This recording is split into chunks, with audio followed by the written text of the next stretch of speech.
আম্মা জান আমিনা বলতে লেগেছে, আমি একদিন ঘুমিয়েছিলাম, আমার খবির মধ্যে একটা সুন্দর চেহারাওয়ালা যুবক ছেলে চলে আসলো। আমি আমিনা ঘুমটা ভেঙে গেল, ঘাবড়ে গেলাম। ওই যুবকটাকে দেখে চিন্তিত হয়ে গেলাম। ওই যুবকটা বলতে, আপনি ঘাবড়াবেন না মা, আমি দুনিয়ার কোন যুবক নয় মা। এই মা আমিনা, আল্লাহর পক্ষ থেকে এসেছি, আমি হলাম জিবরাইল, মেসেজ নিয়ে এসেছি, খুশির খবর নিয়ে এসেছি। এই মা আমিনা রে, আপনার গর্ভে সন্তান রয়েছে। আমি আমিনা অবাক হয়ে গেলাম, কেননা সন্তান থাকলে মায়ের আগে বোঝে পিরিয়ড বন্ধ হয়ে যায়, আমার তো পিরিয়ড বন্ধ হয়নি। এ মা আমিনা, আপনার গর্ভে সন্তান রয়েছে। মা আমিনা রে, আপনার গর্ভে যে সন্তান রয়েছে এটা অন্য কোনো সন্তান নয়। আম্মা আমিনা আরো অবাক হয়ে গেলে, সন্তান থাকলে মা এদের পেটটা বড় হয়, আমি আমিনা তো যেমনই তেমনই রয়েছে। এ মা আমিনা, এটা অন্য কোন সন্তান নয়। আমিনা রে, আপনার গর্ভে যিনি রয়েছেন তিনি হলেন আল্লাহ পাকের দোস্ত পিয়ারা। এ আমিনার একটা মেসেজ রয়েছে, আল্লাহ পাক আমাকে জানিয়ে পাঠিয়েছে, দুনিয়ার কোন মানুষের নামে নাম রাখা হবে না, এই বাচ্চার নাম আল্লাহ পছন্দ করে রেখে দিয়েছে। যখন কিছুই ছিল না তখন এই বাচ্চার নাম ছিল, আল্লাহ নূরের পর্দার আড়ালে নামকে সুরক্ষিত করে রেখে দিয়েছিল। ইতিপূর্বে এই নাম কখনো পৃথিবীর কেউ শোনেনি। এ মা আমিনা, আপনার বাচ্চার নাম হলো মুহাম্মদ।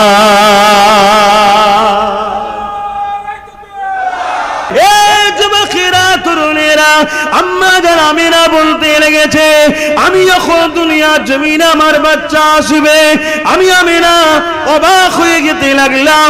আমার বাচ্চা শরীর থেকে এত নূর বেরোতে লেগেছে, ওই আলোতে আমি শাম দেশের প্রাসাদ পর্যন্ত দেখতে লেগেছে। খাশাশুল কুবরা কিতাবের মধ্যে লেখা আছে, মাগরিব থেকে মাগরিব পর্যন্ত দেখতে লাগলাম। এই যুবকের এই যে আলোচনা হচ্ছে, এটাই মিলাদ বলা হয়। এই যুবকেরা, তরুণেরা, আম্মা জান আমিনা আরো বলতে লেগেছে, আমার বাচ্চা আমন করে দুনিয়ায় যখন চলে আসে, রাত এসে গেল।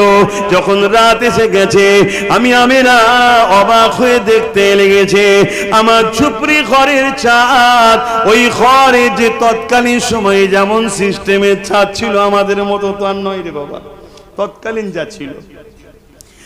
আর আমি দেখতে লেগেছি আকাশের তারাগুলো যেন খসে খসে সব জমিনের দিকে নেমে আসতে লেগেছে, আমার ঘরের ছাদে এসে ঢুকে গেল। আমি আমিনা মনে করতে লাগলাম সবাই তো পড়ে যাবে ঘরে, কিন্তু না, সব ঘরের ছাদের কাছে এসে ঢুকে গেল। যেন মনে হচ্ছে আমার নবীর আগমন উপলক্ষ করে আল্লাহ তারা দিয়ে লাইটিং করে সাজিয়ে দিয়েছে। আরো জোরে বলুন সুবহান।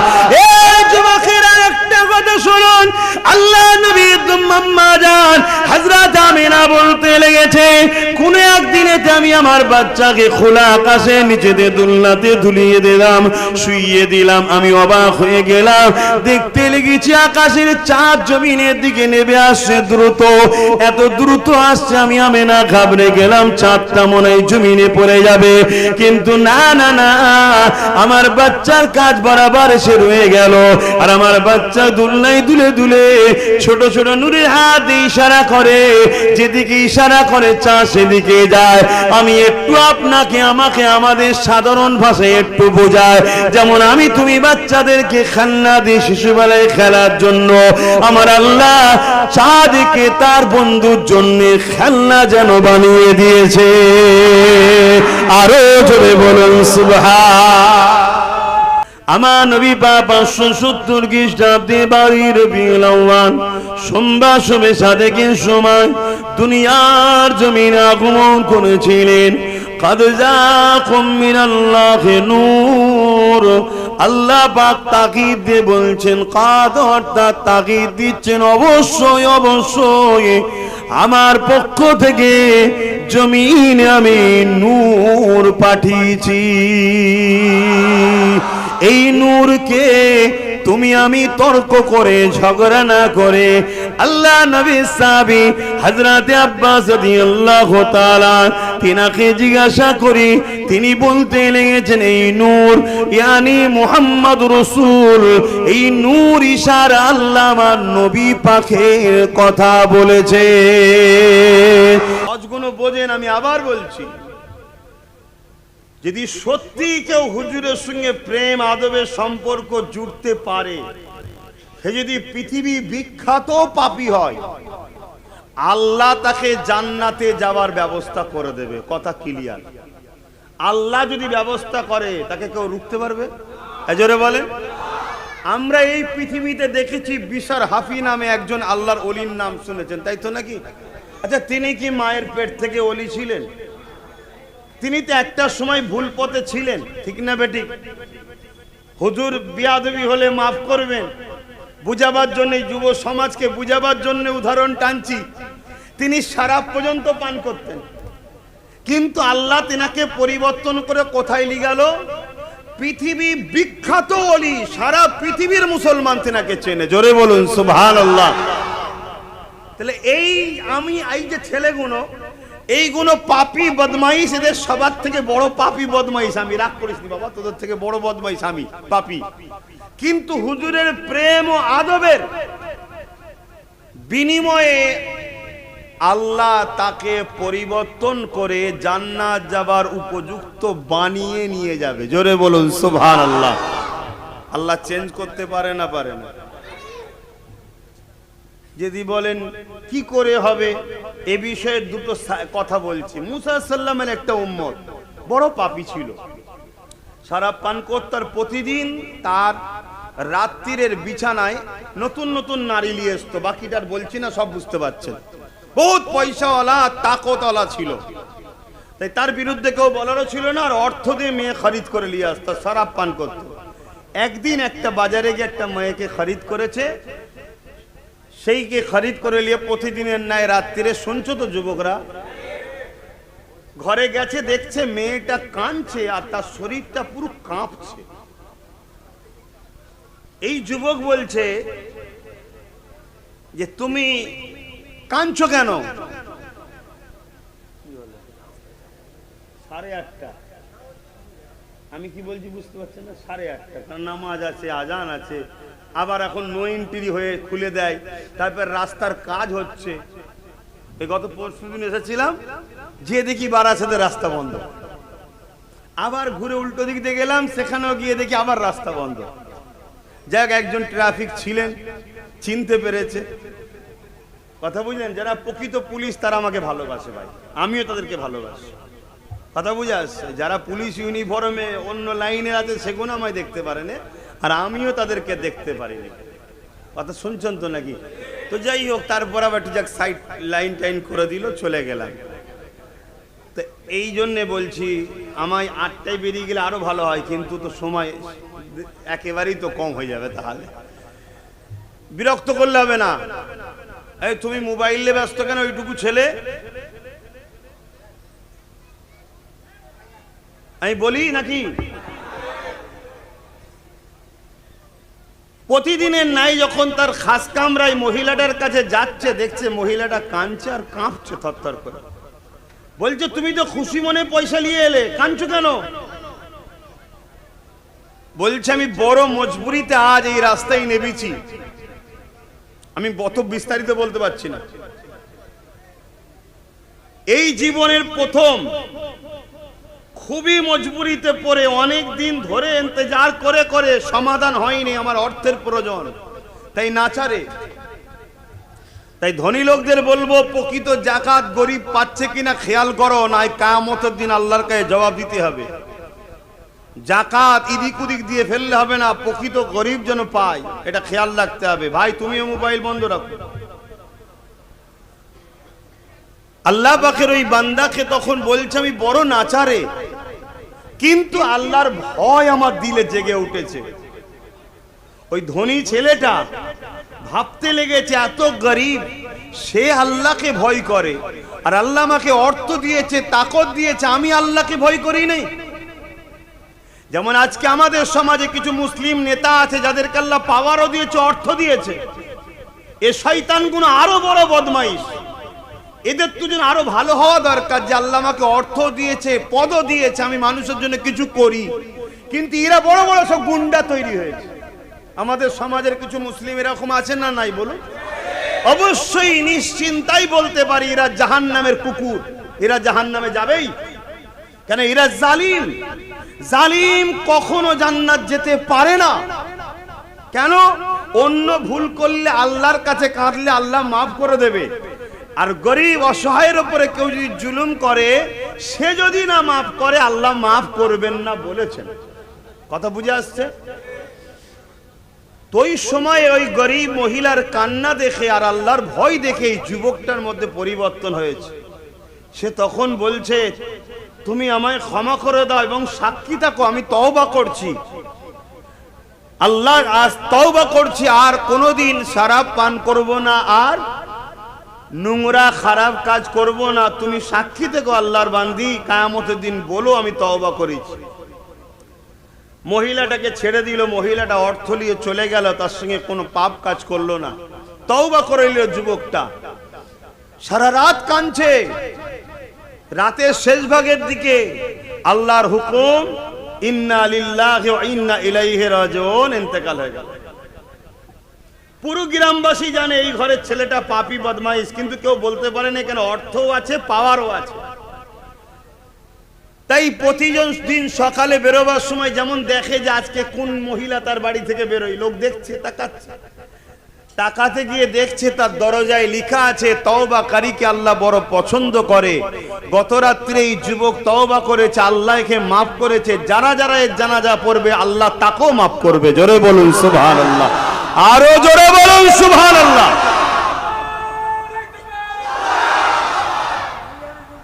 তাহলে মুসা নবীর উম্মত একটা পাপ কাজ থেকে ফিরে তওবা করার জন্য যদি আল্লাহ এই মাকাম দেয়, আরে যাকে না হলে লাউ লাকালামা খালাকতুল আফলাক, কোনো কিছুই আল্লাহ বানাতেন না। সেই নবীর ভালোবাসা, আদব, মহব্বত যদি আমাদের হৃদয়ে থাকে, আল্লাহ আমাদেরকে তওবা করার তৌফিকও দেবে, পরিবর্তন হওয়ারও তৌফিক দেবে। দুনিয়া থেকে আল্লাহ পাপকে মাফ করিয়েই তুলবে। আর নবীর মহব্বত যদি না থাকে, ওই আব্দুল্লাহ ইবনে উবাইয়ের মতো মরতে হবে। আব্দুল্লাহ ইবনে উবাইকে চেনেন তো নাকি? আর না হয়তো বেকার বলা হবে। এই যুবকরা চেনো? পৃথিবী বিখ্যাত বড় মুনাফিক ছিল। নবীর পিছনে নামাজ পড়েছে, নবীর হাতে হাত দিয়েছে, নবীর সাথে জিহাদে গেছে, নবীর সাথে হজ করেছে, নবীকে নজরানা দিয়েছে, সব করেছে। বড় জুব্বা ছিল, দাড়ি ছিল, টুপি ছিল, পাগড়ি ছিল, কিন্তু কোরআন ঘোষিত জাহান্নামী। কেন? তার দিলে নবী ছিল না, নবীর প্রেম ও আদব ছিল না। এই রকম মুসলমান আমাদের এলাকায় এখন আছে না? না, এটা তো বুঝতে হবে। তাই আপনাদেরকে সরল ভাষায় আম মানুষ মুজাদ্দিদ জামানকে মজবুত করে ধরে রাখেন, কামিয়াবি হবেন। আসেন আমার নবী পাকের মিলাদের দিকে যাই। আমার নবী পাক 570 খ্রিস্টাব্দে 12 রবিউল আউয়াল সোমবার শুভে সাদেকের সময় দুনিয়ার জমিনে আগমন করেছিলেন। قد جاءكم من الله নূর। আল্লাহ পাক তাকিদ দিয়ে বলছেন, কাদ অর্থাৎ তাকিদ দিচ্ছেন, অবশ্যই অবশ্যই আমার পক্ষ থেকে জমিনে আমি নূর পাঠিয়েছি। এই নূরকে তুমি আমি তর্ক করে ঝগড়া না করে, আল্লাহ নবী সাহাবী হযরতে আব্বাস রাদিয়াল্লাহু তাআলা তিনাকে জিজ্ঞাসা করি, তিনি বলতে লেগেছেন, এই নূর ইয়ানি মুহাম্মদ রাসূল। এই নূর ইশারা আল্লাহ আমার নবী পাকের কথা বলেছে। ওয়া কিতাবুম মুবিন, এবং প্রকাশ্য কোরআন শরীফ কিতাব হিসাবে পাঠিয়েছে। যেমন অন্ধকারে অন্ধকারে চলা যায় না, অন্ধকারে পড়া যায় না, অন্ধকারে দেখা বোঝা যায় না। ঠিক কোরআন অনুযায়ী চলতে গেলে, কোরআনকে পড়তে গেলে, কোরআনকে জানতে গেলে, বুঝতে গেলে এই নূর ছাড়া ওই কোরআনকে কখনো পড়তে বুঝতে পারবেন না। তাই আল্লাহ বললেন قد جاءكم من الله نور وكتاب مبين, আমি নূর পাঠিয়েছি এবং প্রকাশ্য কিতাব পাঠিয়েছি। এই প্রকাশ্য কিতাবটাকে জানতে বুঝতে দেখতে গেলে এই নূর দ্বারা তোমায় জানতে হবে।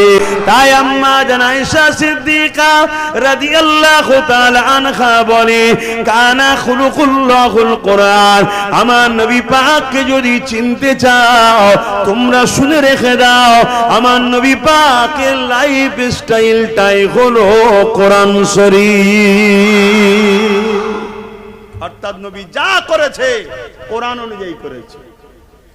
কথা বুঝতে পারছেন? তো সেই নবীকে ধরো, তবে তো কোরআনের হাকিকাত বুঝবে। সামান্য বিশ্ববিদ্যালয়ের ইংলিশ লেকচারারের ভাষা হাই স্কুলের ইংলিশের লেকচারার বুঝতে পারে না। দুটোই মানুষ, দুটোই ইংলিশে অনার্স করেছে। তাহলে আল্লাহর ভাষা আমি তুমি বুঝি কি করে? হ্যাঁ, এর জন্য আল্লাহ আমার নবী পাক সাল্লাল্লাহু আলাইহি সাল্লামকে পাঠিয়েছে। তিনি কোরআন আমাদেরকে প্র্যাকটিক্যাল খুলে খুলে খুলে খুলে দেখিয়েছে। নবী হলেন সাহেবে কোরআন, কোরআনের বাস্তব হলো মুহাম্মদ রাসূল সাল্লাল্লাহু আলাইহি ওয়াসাল্লাম। তাহলে বলুন, আমরা খুশি বানাবো না বানাবো না? আনন্দ করব না করব না? কোরআন এসেছে কোন মাসে? কোরআন এসেছে কোন মাসে? রমজান শরীফের মাসে, তাই তো নাকি? রমজান শরীফের দাম আছে না নাই? রমজানে একটা দিন আছে কদরের রাত। কি রাত? কদর। এক রাত্রি ইবাদত করলে 1000 মাসের ইবাদতের নেকি হয়। জোরে বলুন সুবহানাল্লাহ। এটা খুশির কথা না খারাপ কথা? খুশির কথা। কেন? ওই রাত্রিরে কোরআন এসেছে, ওই রাত্রিরে ফেরেশতা আসে। তো ফেরেশতা আসার রাত, কোরআন আসার রাতের যদি গুরুত্ব এত হয়, এক রাত্রি 1000 মাসের ইবাদত, ফেরেশতাদেরও নেতা কোরআন যার জন্য পেয়েছি সাহেবে কোরআন, তিনি যে রাত্রিরে এসেছে সেই রবিউল আউয়ালের গুরুত্ব কত? কথা কিছু মাথায় ঢুকছে? এগুলো বুঝতে হবে উম্মতে মুহাম্মাদি। পুরো পৃথিবী চাইছে আমাদেরকে আমাদের নেতার থেকে সরিয়ে দেবে, আর নেতা যদি সরে যায় আমরা সব শেষ। তাই আমার হুজুরের সঙ্গে জোড়ো। আসেন আমার নবী পাকের মিলাদের সময় কি কি ঘটনা ঘটেছিল সংক্ষেপ তারিখে হাদিস আপনাদের কাছে একটু শোনায়। কারণ আমার নবী পাকের মিলাদ আমার নবী পাকের আগমনের আলোচনা করা, এই আলোচনা করাটা আমার আল্লাহ পাকের কোরআনে আল্লাহ আলোচনা করেছে। এটা আমার আল্লাহ পাকেরও পছন্দ। এ যুবকেরা, তরুণেরা, বাপেরা, কোরআনের মধ্যে আল্লাহ জানিয়ে দিচ্ছে সমস্ত নবী আলাইহিস সালামের রূহকে এক জায়গায় করেছে। সেই দাওয়াতে অন্য কোন ব্যক্তিদের রূহ নাই, ওই দাওয়াতে শুধু নবীদের রূহ রয়েছে। অর্থাৎ সব থেকে টপ ভিআইপিদের দাওয়াত নবীদের রূহ রয়েছে। আল্লাহ পাক নবীদের রূহকে খেতাব করে বলতে লেগেছে, হে আমার নবীদের রূহরা, আমি তোমাদেরকে কিতাব দেব, হিকমা দেব, জ্ঞান দেব, আমি তোমাদেরকে বড় সম্মানিত করব, মাকামলা করব। তবে আমি তোমাদের কাছে একটা অঙ্গীকার নিতে চাই, আমার বন্ধু মুহাম্মদ রাসূলকে যদি তোমরা পাও, তোমরা তোমাদের নবুয়াতের ডাঙ্কা বাজানো বন্ধ করে দিয়ে, তোমরা তোমাদের দ্বীনের মেসেজ প্রচার করা বন্ধ করে দিয়ে আমার মুহাম্মদ রাসূলের খেদমত করবে কি বলো? আমার নবীর দ্বীনের সহযোগিতা করবে কি বলো? আমার নবীর পিছনে নবীর হয়ে কাজ করবে কিনা বলো? নবীদের থেকে সাক্ষী নিচ্ছে আমার নবীর খেদমত খেদমত করার জন্য, আমার নবী সহযোগিতা করার জন্য সঙ্গে সঙ্গে বাপ আদম থেকে শুরু করে ঈসা আলাইহিস সালাম সমস্ত নবীদের রূহরা বলেছেন, আল্লাহ পাক আমরা সাক্ষী দিলাম মুহাম্মদ রাসূলকে আমরা খেদমত সহযোগিতা করব। এই কথা যখনই বললেন, আল্লাহ পাক ওই সময় বলতে লাগলেন, হে আমার নবীদের রূহ, তোমরা যেই অঙ্গীকারটা করছেন একটা সাক্ষী তো লাগবে। তোমাদের এই কথার উপরে আমি আল্লাহ নিজে সাক্ষী হয়ে রইলাম। যখনই মিশাক হয়ে গেল, ওয়াদা নিয়ে নেওয়া হলো, সঙ্গে সঙ্গে সমস্ত নবীদের রূহকে একটা নূর ছায়া করে দিল। যেমন আকাশের মেঘলা আমাদেরকে ছায়া করে দেয়, ওইভাবে নূর একটা সমস্ত নবীদের মাগমুন করে রূহগুলোকে ওই নূরের মধ্যে ছায়া করে দিল। নবী আলাইহিস সালামদের রূহ বলতে লেগেছে, ও রাব্বি আল্লাহ, এই নূরটা কিসের? আল্লাহ পাক বললেন, জিনার পক্ষ থেকে সাক্ষী নেওয়া হলো, ইনি হলেন মুহাম্মাদুর রাসূল। আরো জোরে বলুন সুবহান।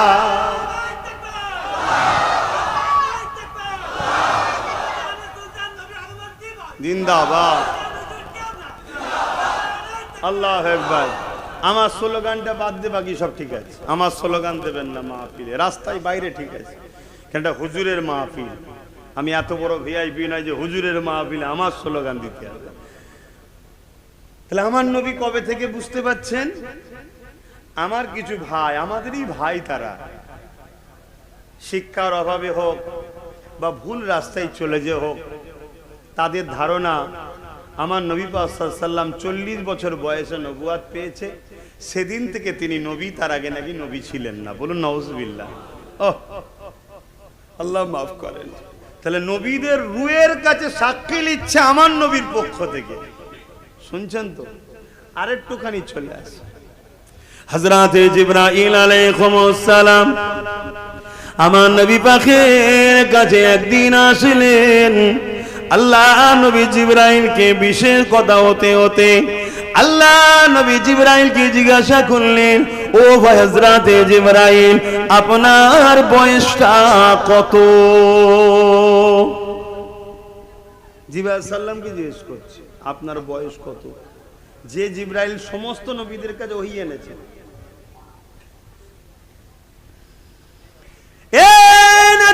তরুণেরা, হযরতে জিবরাইল আলাইহিস সালাম বলেছিলেন, ইয়া রাসূলুল্লাহ, হাবিবাল্লাহ, এইভাবে তো আমি অক্ষর দিয়ে বলতে পারি না। হুজুর, আমি কিছু নমুনা আপনাকে বলি, আপনি হিসাব করে নেন। আল্লাহ নবীকে বলতে লাগলেন, ইয়া রাসূলুল্লাহ, হাবিবাল্লাহ, আমি জিবরাইলকে যখন আল্লাহ বা সৃষ্টি করেছিলেন, তখন না জান্নাত ছিল, না জাহান্নাম ছিল, না পৃথিবী ছিল, কিছুই ছিল না, না ইসরাফিল আজরাইল। আল্লাহ যখন আমাকে সৃষ্টি করেছেন, ইয়া রাসূলুল্লাহ, হাবিবাল্লাহ, আমি মাথাটা তোলার সাথে সাথে আল্লাহ পাকের আরশ আজিমের নিচে একটা নূরের চাদর রয়েছে। ওই চাদরের মধ্যে একটা নূরের চমক দেখলাম, একটা তারার চমক দেখলাম, যেটাকে দেখে আমি জিবরাইল বড় দিবানা হয়ে গেলাম। প্রতিটা মানুষ সৌন্দর্যকে বড় পছন্দ করে, সৌন্দর্যের প্রেমিক হয়, ঠিক না? আমরা বাচ্চাদেরকে সবাই ভালোবাসি না? সে যে যারই বাচ্চা হোক, হাতটাকে যদি অমুসলিমেরও ছেলে হয়, বাচ্চা দেখলে ভালো লাগে, ঠিক না বেঠিক? কেন? সুন্দর, বাচ্চাদের সুন্দর লাগে, ঠিক না? সুন্দর গোলাপ ফুল সবাই ভালোবাসে, সুন্দর। তা জিবরাইল সাল্লাম তিনি বলছে, এই চাঁদ তারাটা এত সুন্দর ছিল, চমক, যেটা দেখে আমি তার দিবানা হয়ে গেলাম। তা আমি দেখার জন্য বেতাব হয়ে রইলাম। ইন্তজার ইন্তজার ইন্তজার ইন্তজার ৭০,০০০ বছর ইন্তজার করার পর আবার ওই তারাটাকে দেখতে পেলাম। জোরে বলুন সুবহানাল্লাহ। কত হাজার বছর পর? মুখে একটু বলবেন, কত হাজার? দ্বিতীয়বার দেখার পরে আরো দিবানা হয়ে গেলাম, আবার দেখতে চাইলাম। সাহাবারা বসে আছে, হুজুরকে শোনাচ্ছেন। ইয়া রাসূলুল্লাহ, হাবিবাল্লাহ, দ্বিতীয়বার আবার ৭০,০০০ পর দেখতে পেলাম, আবার দেখার জন্য দিবানা হলাম। তৃতীয়বারে আবার ৭০,০০০ বছর পর দেখতে পেলাম। ইয়া রাসূলুল্লাহ, হাবিবাল্লাহ, ওই তারাটা ৭০,০০০ বছর ছাড়া ছাড়া একবার করে উদিত হয়েছে। আমি ওই তারাটাকে মোট ৭২,০০০ বার দেখেছি। ৭০,০০০ বছর ছাড়া ছাড়া একবার হয়, আর দেখেছে কতবার? তোমার কম্পিউটারে অঙ্ক আসবে তো, জিবরাইল সালামের বয়স কত? আল্লাহ নবী বলেছিলেন, এ জিবরাইল, ওই তারাটা হলো, ওই নূরটা হলো আমি মুহাম্মাদুর রাসূল। আরো জোরে বলুন সুবহান আল্লাহ আল্লাহ। সত্যি করে যারা আমার নবীকে ভালোবাসেন, আপনাদের এইগুলো শুনে মনটা বড় হচ্ছে না, হয়নি? খুশি হচ্ছে না, হয়নি? আচ্ছা, কারো বাচ্চার যদি তারিফ করা হয়, বাপ মা খুশি হবে না? হবে না? কেন? বাচ্চারা কি মা তৈরি করে না বাপ তৈরি করে? তার আপন হয়, তাই তো নাকি? তাহলে যে রসুলের কথা শুনে তার প্রশংসা করে আমরা খুশি হচ্ছি, তাহলে আমার নবীর যত তারিফ প্রশংসা করবে, মূলত কে খুশি হবে? কেন? আল্লাহ তেনাকে এত শান ওয়ালা করেছে, জোরে বলুন সুবহানাল্লাহ। আর আল্লাহ যদি আমাদের উপরে খুশি হয়ে যায়, আমি যদি বেনামাজি হই নামাজিওয়ালা বানিয়ে দিতে পারেন কে? আমি যদি বদমাইশ হই ভালো বানাতে পারেন কে? আমি যদি শরাবি হই শরাব মুক্ত বানাতে পারেন কে? তাহলে আল্লাহকে খুশি করতে হবে তো নাকি? হিদায়াতের মালিক তো দুনিয়ার কেউ নয়, আল্লাহ। তাহলে তার হাবিবের ভালোবাসা মোহাব্বত আমাদের হৃদয়ে আনতে হবে, রাখতে হবে, এটা আমাদের মাথায় রাখতে হবে। তাহলে আমার নবী পাক সাল্লাল্লাহু আলাইহি ওয়াসাল্লামের আগমন নিয়ে আমার আল্লাহ কোরআনে আলোচনা করেছে না করেনি? আচ্ছা, আর একটুখানি আগিয়ে চলেন। হযরত ইব্রাহিম আলাইহিস সালাম কাবা শরীফ তওয়াফ করে কাবা শরীফ বানাতে লেগেছেন। এ নওজওয়ান তরুণেরা যারা মক্কা শরীফে গেছে, জিজ্ঞাসা করুন, আল্লাহ পাকের খড়গে ৭ চক্র দিবার পরে মাকাম ইব্রাহিমের সামনে 2 রাকাত নামাজ পড়তেই হবে। যারা হাজি আছে জিজ্ঞেস করুন, পড়তেই হবে।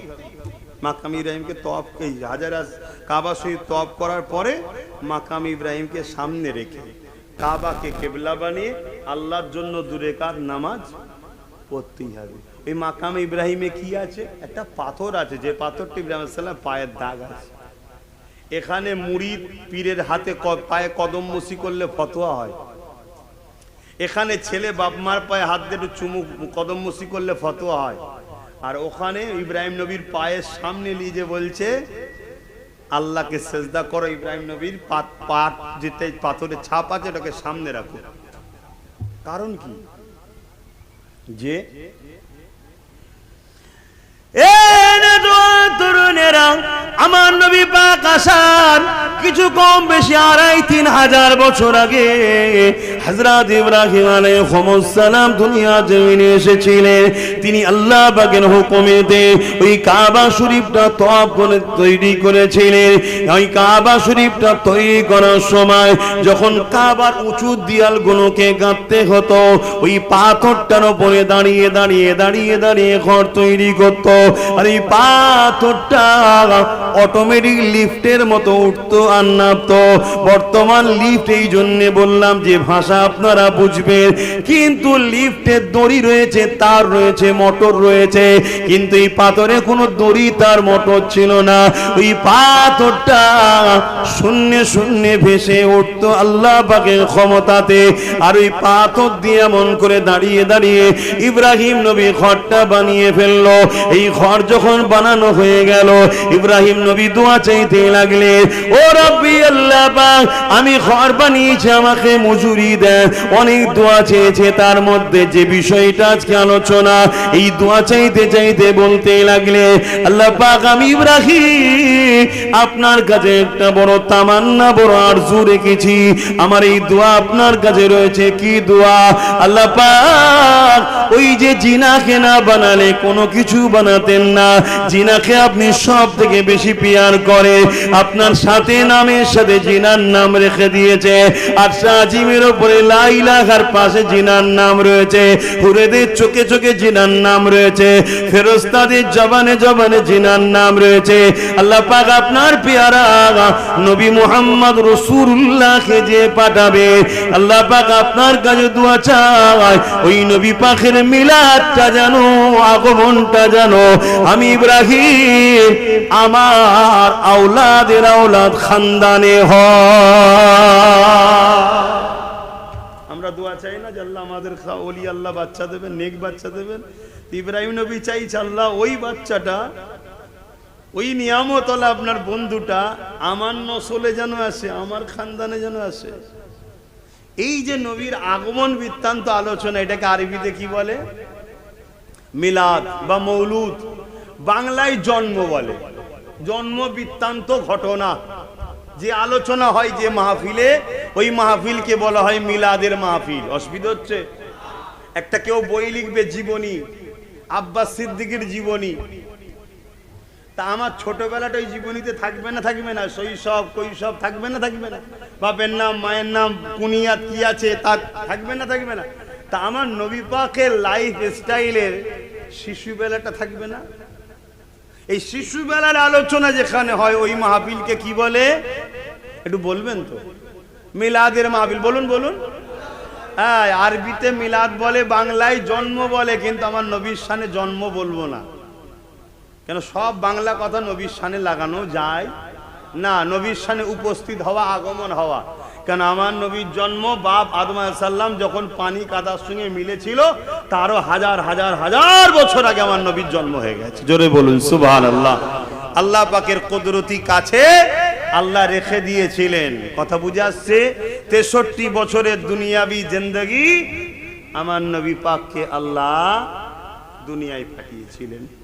অবশ্যই তিনি বাশার, অবশ্যই তিনি মানুষ, এবং কুল কায়নাতে যত মানুষ আছে, বাপ আদম থেকে নিয়ে শুরু করে পৃথিবীর শেষ মানুষ পর্যন্ত, সব থেকে দামি, সম্মানিত, বড় সর্বদিক দিয়ে মুহাম্মদ সাল্লাল্লাহু আলাইহি ওয়াসাল্লাম। জোরে বলুন সুবহানাল্লাহ।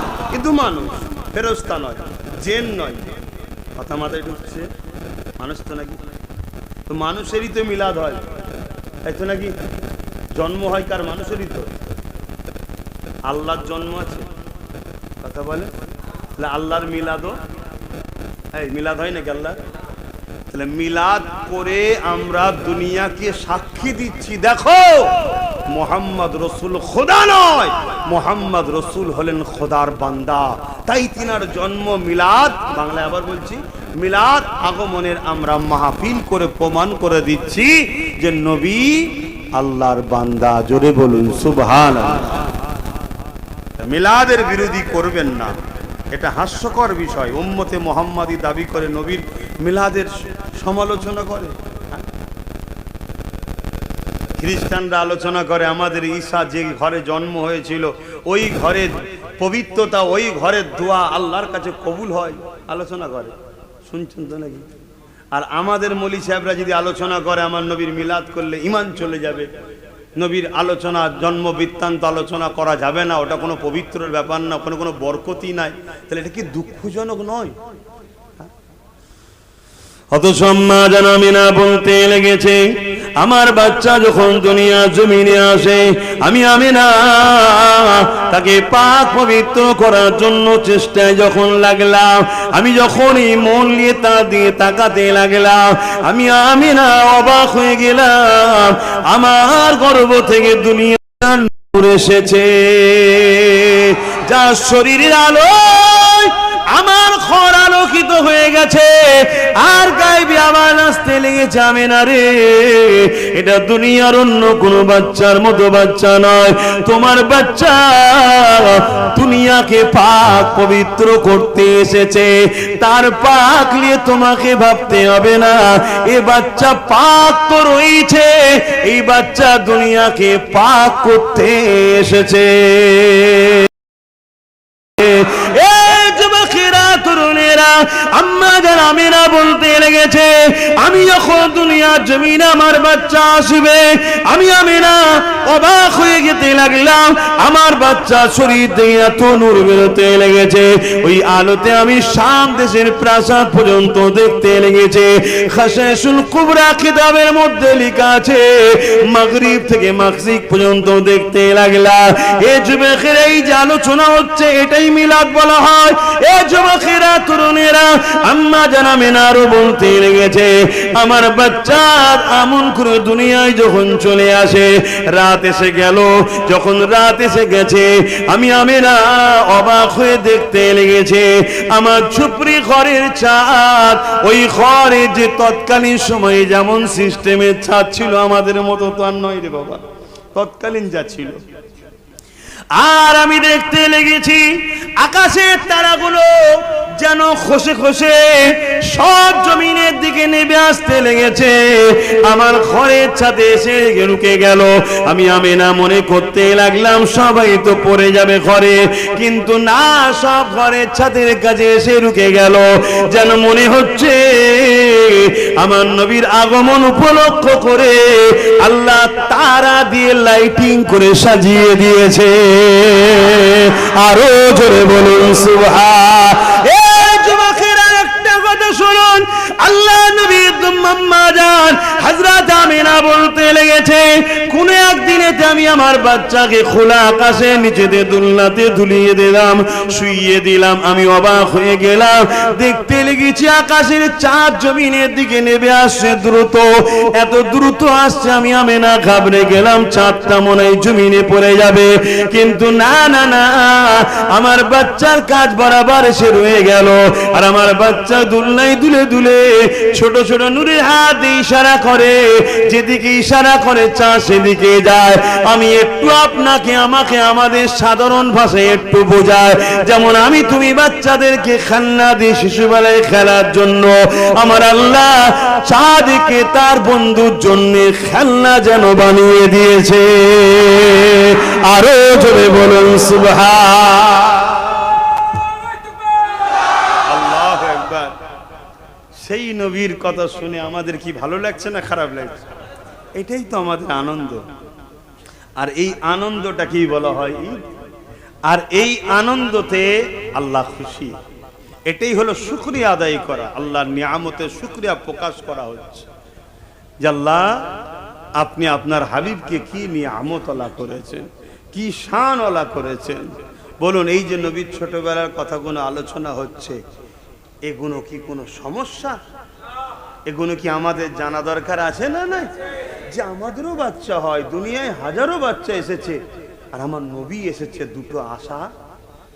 বলুন, দুটো বাচ্চা এক নয়।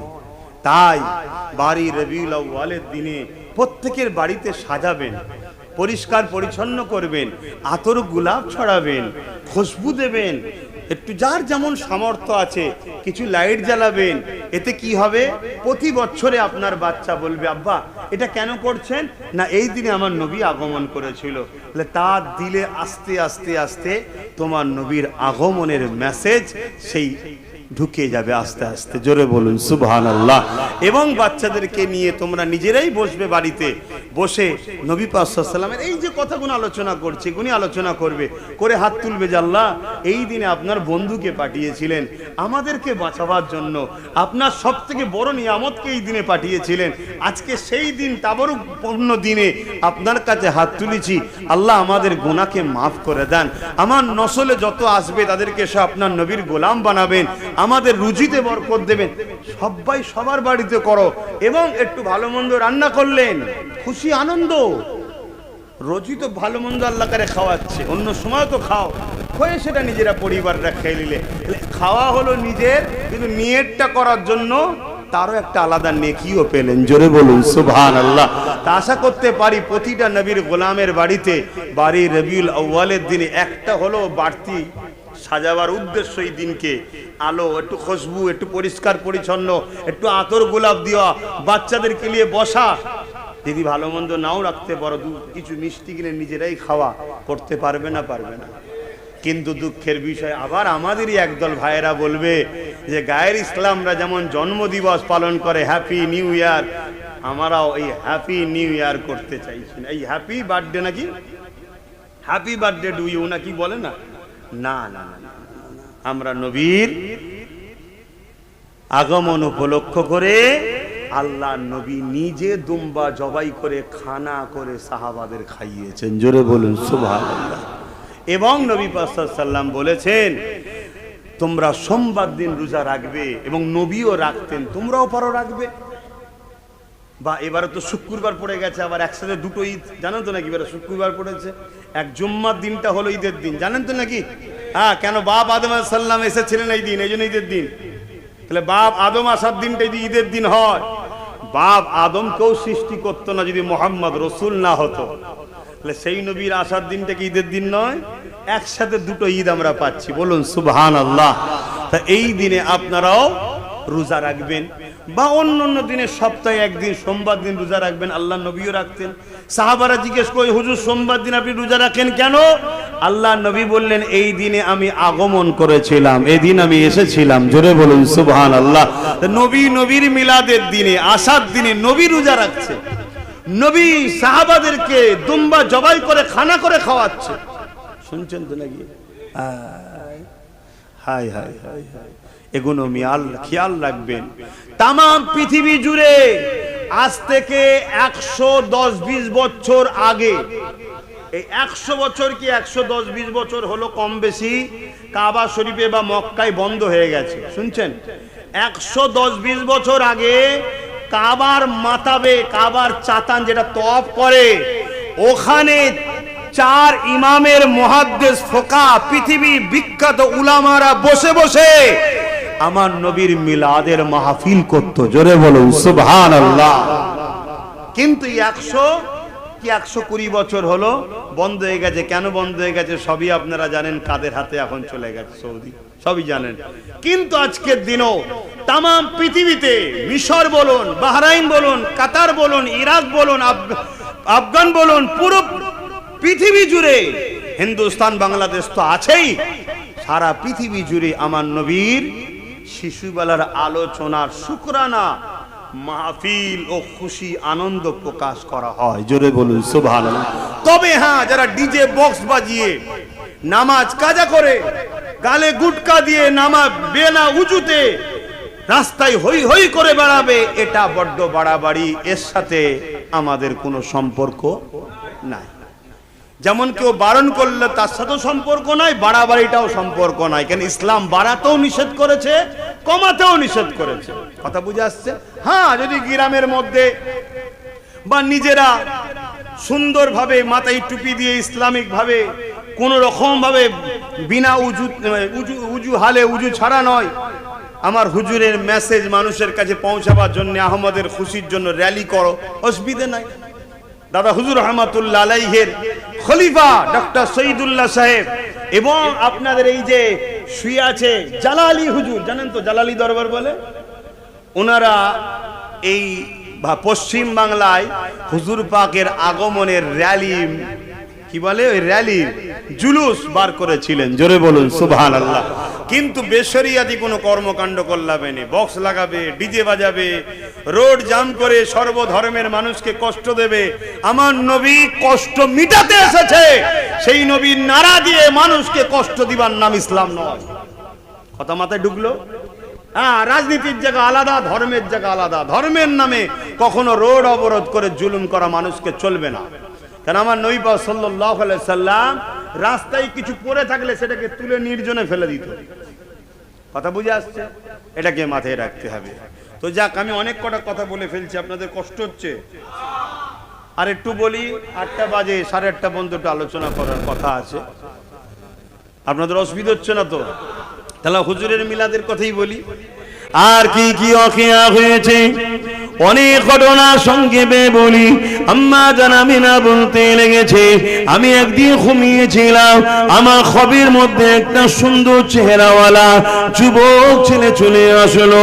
আমি আমিনা ঘুমটা ভেঙে গেল, ঘাবড়ে গেলাম। ওই যুবকটাকে দেখে চিন্তিত হয়ে গেলাম। ওই যুবকটা বলতে, আপনি ঘাবড়াবেন না মা, আমি দুনিয়ার কোন যুবক নয় মা। এ মামিনা, আল্লাহর পক্ষ থেকে এসেছি, আমি হলাম জিবরাইল, মেসেজ নিয়ে এসেছি, খুশির খবর নিয়ে এসেছি। হে মামিনা রে, আপনার গর্ভে সন্তান রয়েছে। আমি আমিনা অবাক হয়ে গেলাম, কেননা সন্তান থাকলে মায়ের আগে বোঝে পিরিয়ড বন্ধ হয়ে যায়, আমার তো পিরিয়ড বন্ধ হয়নি। এ মা আমিনা, আপনার গর্ভে সন্তান রয়েছে। মা আমিনা রে, আপনার গর্ভে যে সন্তান রয়েছে এটা অন্য কোনো সন্তান নয়। আম্মা আমিনা আরো অবাক হয়ে গেলে, সন্তান থাকলে মা এদের পেটটা বড় হয়, আমি আমিনা তো যেমনই তেমনই রয়েছে। এ মা আমিনা, এটা অন্য কোন সন্তান নয়। আমিনা রে, আপনার গর্ভে যিনি রয়েছেন তিনি হলেন আল্লাহ পাকের দোস্ত পিয়ারা।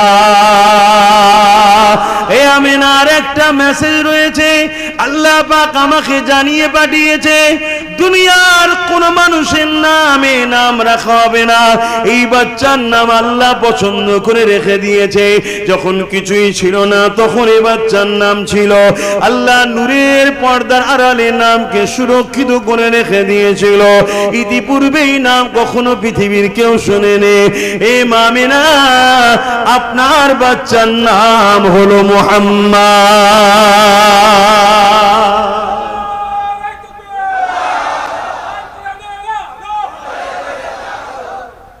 আর বাকিগুলো কোথায় গেল? শুধু কোরআনের আলো জ্বালিয়ে দিলেই হয়ে যাবে?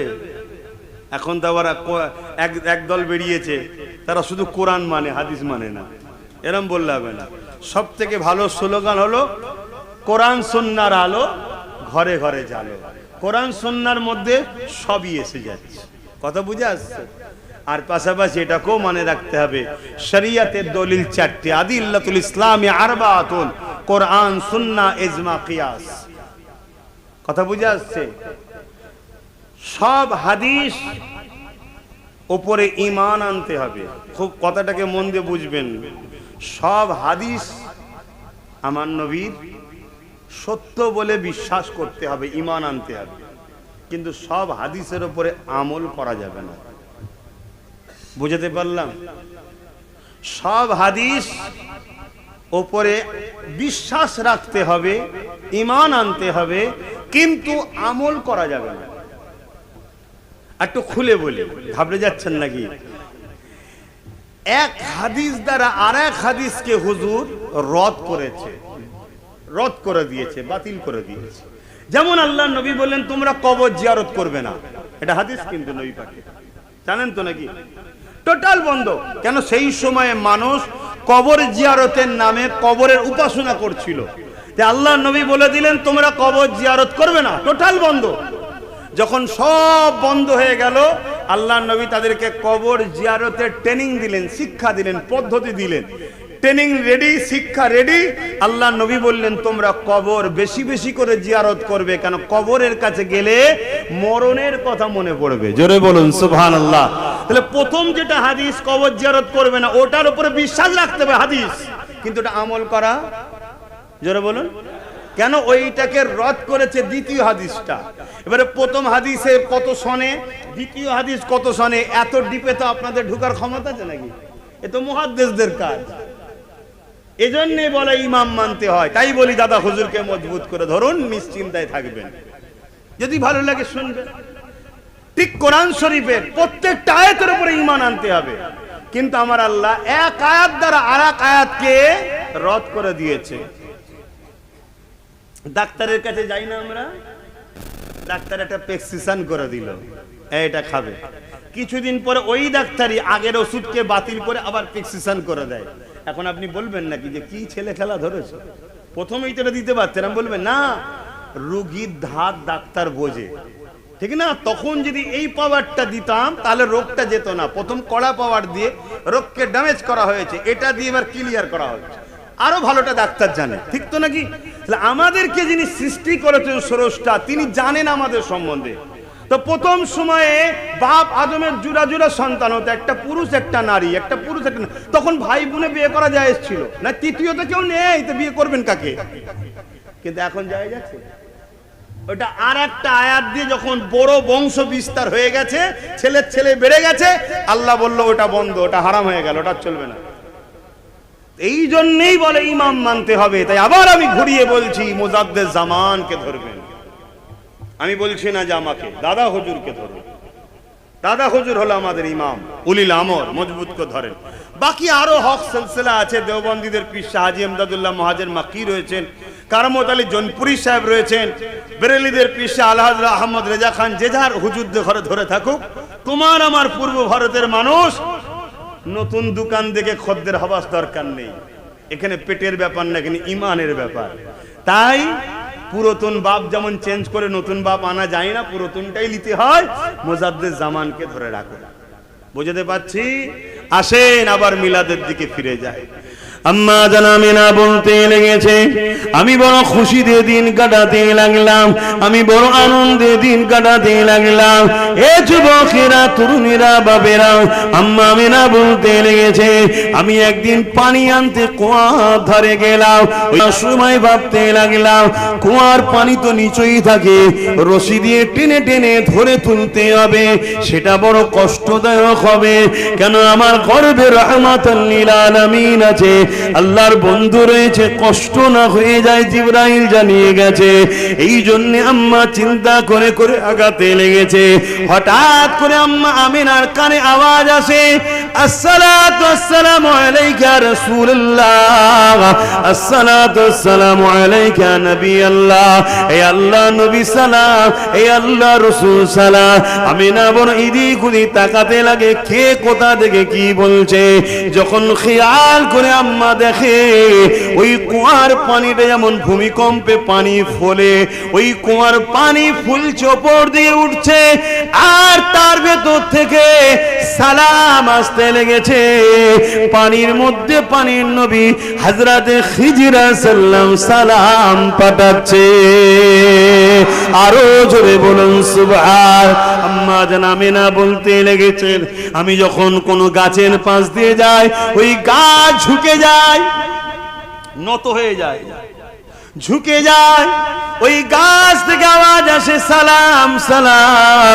আমার বাচ্চার উপরে সালাম আসতে লেগেছে। আর হাদিস পাকের মধ্যে আছে, আমার নবী পাকের সাহাবারা নবী পাকের সঙ্গে যখন কোন সফরে যেত, কোন জায়গায় যেত, পাহাড় পাথর বালি কোনা গাছপালা সবাই আমার নবীকে সালাম দিতে থাকতে। এই রকম নেতা ছেড়ে দ্বিতীয় কারো কাছে যাওয়া দরকার আছে? কিন্তু যাচ্ছ কেন মুসলমান? বল, যাচ্ছ কেন? যাত্রার পিছনে ছুটছ উম্মতে মুহাম্মাদি। দুনিয়াদারিতে কোন লিডার দরকার, নেতা দরকার, যাকে দরকার কমসে কম তার আদর্শ চরিত্র তো দেখো, দেখে তো তার পাশে যাও। তুমি শ্রেষ্ঠ নবী, শ্রেষ্ঠ উম্মত, তোমাকে মাথায় রাখা দরকার। আল্লাহ তোমাকে পৃথিবীর শ্রেষ্ঠ মখলুক করেছে, খায়রুল উম্মাহ করেছে, সমস্ত নবীর উম্মতের থেকেও দামি উম্মত করেছে। কিন্তু তুমি আল্লাহ দিয়া নিয়ামতকে মাটির সাথে মিশিয়ে নিকৃষ্ট হয়ে যাচ্ছ। তোমার হুঁশ করা দরকার, তোমার হুঁশ করা দরকার। আম্মা জান আমিনা আরো বলতে লেগেছে, দুনিয়ার মানুষেরা হযরত রাসূল পাক সাল্লাল্লাহু আলাইহি ওয়াসাল্লামের দাদা জান হযরত আব্দুল মুত্তালিব রাদিয়াল্লাহু তাআলা, তিনি এমন করে একদিন রাসূলুল্লাহ দাদিকে বলতে লেগেছেন, শুনছেন তুমি? এ নওজোয়ান তরুণেরা, রাসূলুল্লাহ দাদি জানকে বলতে লেগেছে, কি বলতে লেগেছে? আব্দুল্লাহর বউ তোমার অর্থাৎ হযরত রাসূলুল্লাহর আম্মা জান আমিনার কথা বলতে লেগেছে। আমাদের মেয়ে আমিনা স্বামীহারা, কিন্তু তিনার শরীর থেকে একটা খুশবু বাইর হয়, যে খুশবুর চর্চা পুরো মক্কার অলিতে গলিতে হতে লেগেছে। ওই খুশবু আমেনা মাখে তোমাকে কোথা থেকে মাখে? রাসূলুল্লাহ দাদা যান আর রাসূলুল্লাহ দাদি যান একে অপরে আলোচনা করতে লেগেছে। যখনই হযরত আব্দুল মুত্তালিব আলোচনা করে, হযরত আব্দুল মুত্তালিবের কথা শুনে রাসূলুল্লাহ দাদু যান দাদি যান বলতে লেগেছে যে আমিও অবাক হয়ে যাই, কেননা মুহাম্মদ রাসূল যখন আমিনা কোনো গোসলখানা থেকে বেরোয় বা কোনো ঘর থেকে বেরোয়, আমি যখন ঢুকি ওই ঘরের মধ্যে এত খুশবু হয় যেন মনে হয় কোন আতরের ফ্যাক্টরি গোডাউনে ঢুকে গেছি। তাই ডেকেছে আম্মা আমিনা হুজুরকে, ডেকে জিজ্ঞেস করছে, মা একটা কথা বলবো? এমনি তুমি স্বামী হারা, মনে বড় দুঃখ আছে তোমার, কিন্তু আমি তোমায় কষ্ট দিতে চাই না। সমাজে সব আলোচনা হচ্ছে জামেনায় আতর পাই কোথা থেকে, কোথা থেকে মাকে? তো মক্কার কোনো জায়গায় পাওয়া যায় না, কোথা থেকে আসে? তাম্মা আমেনা ওই সময় মুখে থুতু জমিনে ফেলেছে, সঙ্গে সঙ্গে যেমন আতরের কোন ডিব্বা খুললে ভড়ভড় করে খুশবু বাহির হয়, ওই থুতু মুবারক থেকে খুশবু পুরো ঘর মা এলাকায় ছড়িয়ে গেল। জোরে বলুন সুবহানাল্লাহ। আম্মা জান আমেনা বলতে লেগেছেন, আব্বা আম্মা এ খুশবু আমেনার নয়, কেন আমেনা কোনো খুশবু মাখে না, আমার গর্বে যিনি রয়েছে এটা তিনার খুশবু। জোরে বলুন সুবহানাল্লাহ, আরো জোরে বলেন না সুবহানাল্লাহ।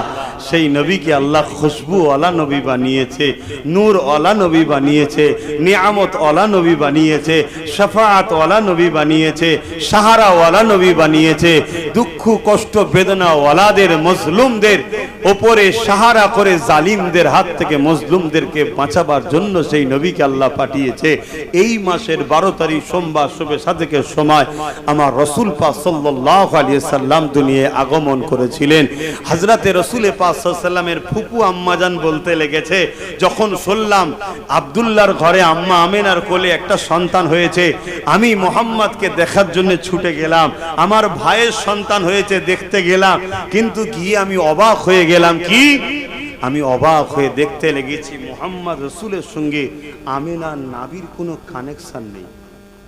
প্রত্যেকটা বাচ্চার মায়ের সঙ্গে নাভি থাকে না? থাকে না? কেন থাকে? মায়েদের এই রক্ত মাসে বন্ধ হয়ে যায়, ওটা বাচ্চার পেটে আছে। তোমার আমার সবার হয়েছে গো, নাপাক রক্ত সব মায়ের পেট থেকে তোমার আমার পেটে গেছে, কিন্তু আমার রাসূলকে আল্লাহ নাপাক রক্ত দেয়নি। কেন? নবী মাথার তালু থেকে পায়ের তালু পুরোটাই হলো নূর। জোরে বলুন সুবহানাল্লাহ। সেই নবীকে প্যার করেন, ভালোবাসেন, মোহব্বত করেন। আসুন সেই নবীকে একটু আদবে সালাত ও সালাম। ইয়া নবী সালাম।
या नबी मदीना होते सब किछु पारे দেখিতে মোদের লাশ কবরে এ রাখিলে লইবেন আপন করে নবী সালাম ইয়া রাসূল সালাম ইয়া হাবিব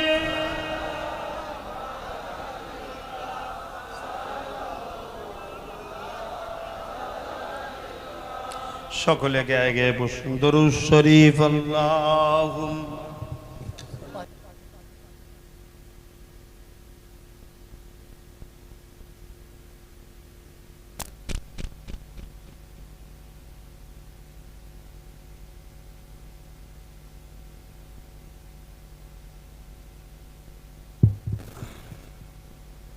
আল্লাহুম্মা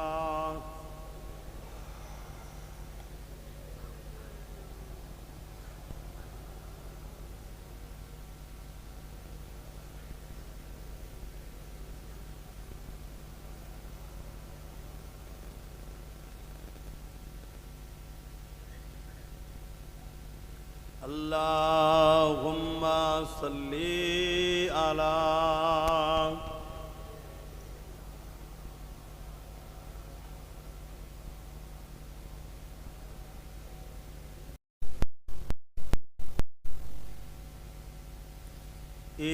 चाँद रबीउल अव्वल का चमकाता है चमकाएगा ये चाँद रबीउल अव्वल का चमकाता है चमकाएगा ईमान अकीदत का जलवा दिखलाता है दिखलाएगा ये चाँद रबीउल अव्वल का चमकाता है चमकाएगा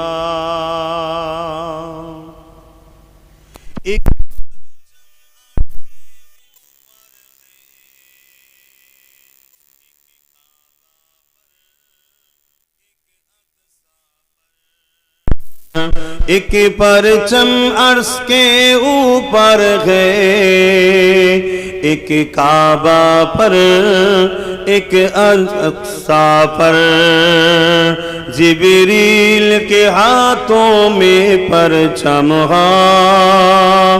लहराता है लहराएगा ये चाँद रबीउल अव्वल चमकाता है चमकाएगा दीवाना नबी का दुश्मन से टकराता है टकराएगा যারা প্রকৃত নবীর দিবানা তারা নবী দুশমনদের সঙ্গে লড়াই করেছে করছে করবে ঠিক তো নাকি গো আমাদের সঙ্গে কোনো ধর্মের লোকেদের সঙ্গে ঝগড়া নেই সবাই আমাদের ভাই বোন মানেন তো নাকি হিন্দু হতে পারে খ্রিস্টান হতে পারে আদিবাসী হতে পারে সাঁওতাল হতে পারে এসসি হতে পারে এসটি হতে পারে আরো কত ধর্ম কাস্ট আছে সবাই আমাদের ভাই বোন সবাই বাবা আদম মা হওয়ার ছেলে মেয়ে আমরা কথা মাথায় ঢুকছে কারো সঙ্গে আমাদের কোনো ঝগড়া নাই কিন্তু আমার রসুলের সঙ্গে কেউ যদি গোস্তাখি করে তার সঙ্গে নবীর দিবানাদের লড়াই ছিল লড়াই আছে আগামী দিনও লড়াই হবে ঠিক না বে ঠিক গো আপনারা লড়াই করতে রাজি আছেন তো নাকি আল্লাহকে সাক্ষী রেখে বলুন রাজি আছেন নারে দিবে হাত লম্বা করে তুলুন নারী দিবে নারী দিবে উস্তাগে রাসূলরা হুঁশিয়ার সাবধান উস্তাগে রাসূলরা হুঁশিয়ার সাবধান नारी दिवे सरकार की आमद हुजूर की आमद, पुर नूर की आमद, रबीउल अव्वाल की महीना नारी दिবে। অতএব এই ঘোষণা আমাদের থাকবে, আমার নবী পাকের ইসলামকে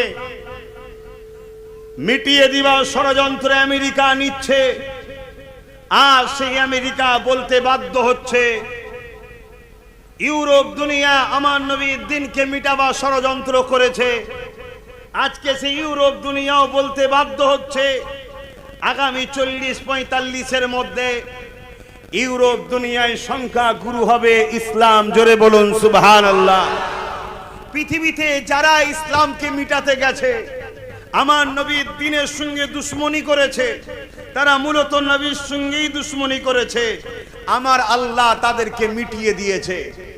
তাই আজ মহান ভারতবর্ষের নাগরিক আমরা, এই দেশে বহু ধর্মের বহু ভাষার মানুষ বসবাস করি, সবাইকে শ্রদ্ধা ও ভালোবাসা রেখে আমাদের কারো সঙ্গে কোনো ঝগড়া, কোনো ধর্মীয় ভেদাভেদ যার যার কাছে পছন্দ তার কাছে।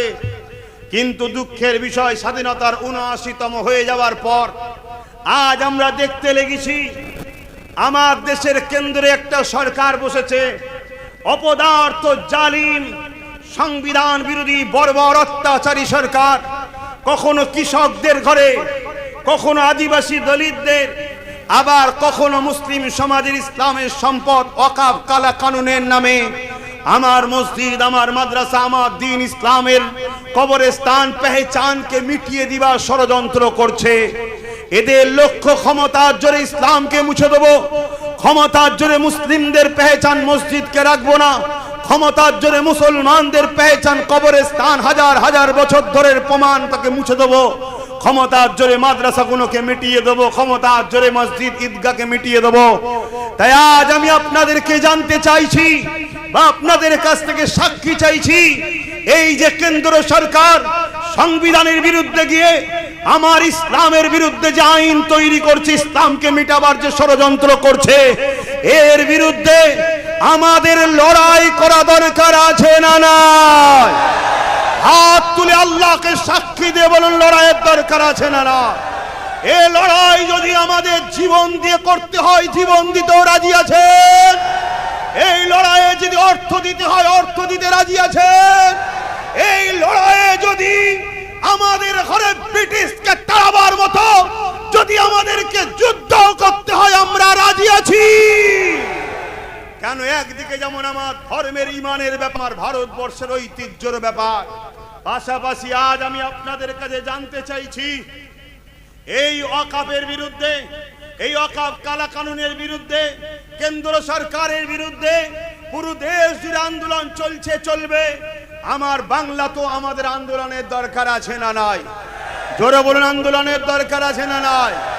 কিন্তু আমাদের এই বাংলা সরকার যদি মনে করে আমিও রাজ ক্ষমতা দিয়ে মুসলমানদের ধর্মীয় ঐতিহ্যকে যারা মিটাতে চাইছে, আমিও তো তাদেরই একজন, আমিও মিটাতে চাই, তাই এই বাংলায় ওয়াকফ কালা কানুন অর্থাৎ বিজেপির বিরুদ্ধে আন্দোলন হতে দেব না। এই ক্ষমতা যদি রাজ্য সরকার দেখায়, এই অপদার্থ জালিম সরকারের বিরুদ্ধে আমরা লড়াই করতে রাজি আছি না নয়? অতএব ওয়াকফের বিরুদ্ধে যারা, ওয়াকফ কালা কানুনের বিরুদ্ধে আমরা লড়বো, আমার মসজিদের বিরুদ্ধে যারা, আমার মাদ্রাসার বিরুদ্ধে যারা, আমার কবরস্থানের বিরুদ্ধে যারা, সে কেন্দ্র সরকার হোক, রাজ্য সরকার হোক, আর উলামা সেজে হোক, তাদের সঙ্গে আমাদের কোনো সম্পর্ক থাকতে, জোরে বলুন থাকতে, কেন? যদি এদের সঙ্গে সম্পর্ক রাখা হয় আমাদের ঈমানও থাকতে। কেন? আল্লাহ রসুল বললেন অন্যায় দেখলে হাত দিয়ে রাখো, অন্যায় দেখলে হাত দিয়ে রাখো। কেন্দ্র সরকার যেটা করছে নাই না অন্যায়, তাহলে হাত দিয়ে রুখতে হবে না? হবে না? যদি হাতে ক্ষমতা না থাকে রসুল মুখ দিয়ে প্রতিবাদ করো, যদি মুখও প্রতিবাদ করতে না পারো অন্তর থেকে ঘৃণা করো। তাই কেন্দ্র সরকার যেটা করছে হাত দিয়ে রুখতে হবে, যদি হাতে ক্ষমতা না থাকে মুখ দিয়ে প্রতিবাদ করতে হবে, মুখেও যদি প্রতিবাদ করতে না পারো কমসে কম ঘৃণা করতে হবে। এই তিনটের মধ্যে কোনোটা যদি না থাকে, আল্লাহ রসুল বলছে তার মধ্যে ঈমান নাই। কে বলছে? আমার নবী বলছে তুমি মুসলমান দাবি করবে, আর কেন্দ্র সরকারের এই কালা কানুনের বিরুদ্ধে তুমি লড়বে না, তুমি হাত তুলবে না, প্রতিবাদ করবে না, ঘৃণা করবে না। তোমার মতো মুসলিমকে আমরা চিনতে ভুল করলো, আমার আল্লাহর নবীর হাদিস অনুযায়ী তুমি বেঈমান জাহান্নামের কুত্তা ছাড়ার কিচ্ছু হতে পারবে না, ঠিক না বেঠি? আজ সব মুসলিম নেতা আছে, সে যে কোনো দলেরই হোক না কেন, আমরা দেখেছি তারা দুনিয়ার বেঈমান নেতাকে জিতাবার জন্য মারপিট করে, মিথ্যা কেস দেয়, ঘর ভাঙে, লোটে, সব জায়গায় হাত তোলে, সব জায়গায় বক্তব্য দেয়। কিন্তু আজকে কেন্দ্রের এই অপদার্থ আইনের বিরুদ্ধে আজ মুসলিম নেতাগুলো মুখ খুলছে না। এ থেকে প্রমাণ হয়ে যায় এরা মুসলিম সুরাতে বেঈমান জাহান্নামের কুকুর ছাড়া দ্বিতীয় কিচ্ছু নয়। আপনাদের মানতে আপত্তি থাকে, না মানকে যান, আমি এদেরকে জাহান্নামের কুকুর মনে করি, দ্বিতীয় কিচ্ছু মনে করি না। তৃতীয় নম্বর চলে আসুন, কেন্দ্র সরকারের বিরুদ্ধে যেমন লড়াই হবে, কিন্তু দুঃখের বিষয় আজ আমাদের রাজ্য সরকার কেন্দ্র সরকারের কালা কানুনের বিরুদ্ধে লড়াই করলে ইনার বুকে ব্যথা হচ্ছে। আজকে বলুন, আমি ওয়াকফের বাঁচাবার জন্য লড়াই করব, মসজিদ আমার বলবো, কবরস্থান আমার, ঈদগাহ আমার, খানকা আমার বলবো, আর রাজ্য সরকার যদি বলে আন্দোলন করা যাবে না, তাহলে রাজ্য সরকার এটা ঠিক করছে না অন্যায় করছে। তাহলে রাসূল বললেন অন্যায়ের বিরুদ্ধে হাত দিয়ে লড়ো, তাহলে রাজ্য সরকারের বিরুদ্ধে হাত দিয়ে লড়তে হবে না, হবে না? যদি হাতে ক্ষমতা না থাকে, রাসূল বলছে মুখ দিয়ে লড়ো, তাহলে এর বিরুদ্ধে মুখ দিয়ে প্রতিবাদ করতে হবে না, হবে না? যদি মুখ দিয়ে নাও পারো, অন্তর থেকে ঘৃণা করো। যাকে ঘৃণা করব তাকে কখনো সাপোর্ট করে ক্ষমতায় আনতে মুসলমান পারে না। ওকে সাপোর্ট করলে যেমন ঈমান থাকবে না, এও আমার মসজিদ মাদ্রাসার দুশমন, একেও সাপোর্ট করলে ঈমান থাকবে না। নবীর হাদিস অনুযায়ী বলে গেলাম। কারো কোনো আপত্তি আছে? তাহলে আরো একবার আপনাদের কাছে সাক্ষী লব, আগামী দিন ওয়াকফ আন্দোলনের লড়াই হচ্ছে, দীর্ঘ 8 বছর ধরে করছি, আগামী দিন আরো করব। প্রয়োজন হয় আমার তো একটা টার্গেট চেষ্টা চলছে, ব্রিকেট করব। আপনারা কি লক্ষ লক্ষ মানুষ নিজের গাটের পয়সায় ওয়াকফের জন্য ব্রিকেট যাবেন? আওয়াজ দিয়ে বলুন যাবেন।